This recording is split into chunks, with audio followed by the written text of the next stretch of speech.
কাছে কেউর কোনো খেয়াল নাই। এখন পর্যন্ত ঈদের কোনো জামা কাপড় পাই নাই, না মামুরা দেশে, না চাচারা দেশে, না বড় ভাইরা দেশে। অকুলের রাকিবের কেনা শেষ, রনির কেনা শেষ, কাউসারের কেনা শেষ, হগল দুন্নের সবার কেনা শেষ, খালি মোর তা কিনতে পারি নাই।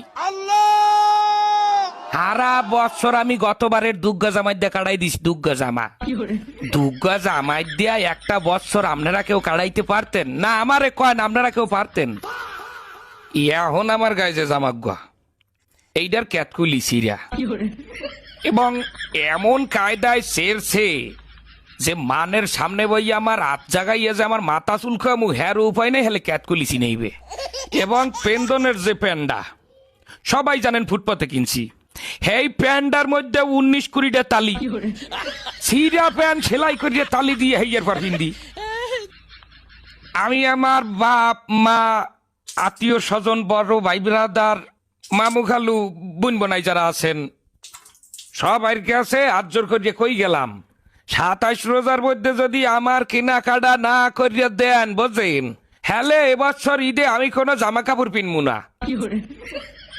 হাফ পিনতে খালি গায়ে নামাজে খারাইলে কলো মানে জিগাইবে একবার কেয়ার বাইরফো, কেয়ার নাতি, কেয়ার পোয়া, হেখালে কি আমার আল্লাহর ইজ্জত যাইবে? গেলে কলো সবাই ইজ্জত যাইবে। আমি ভালো করে বলি, আবারও শোনেন।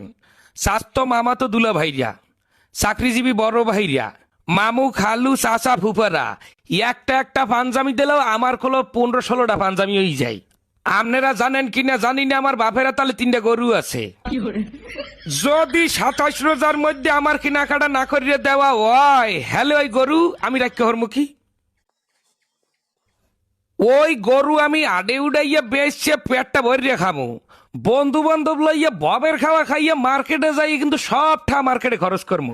আপনারা অনেকেই কইতে পারেন যে এটা অসম্ভব কাজ, কিন্তু অসম্ভবকে সম্ভব করা অনন্ত জলিলের কাজ, এটাও আপনাকে মাথায়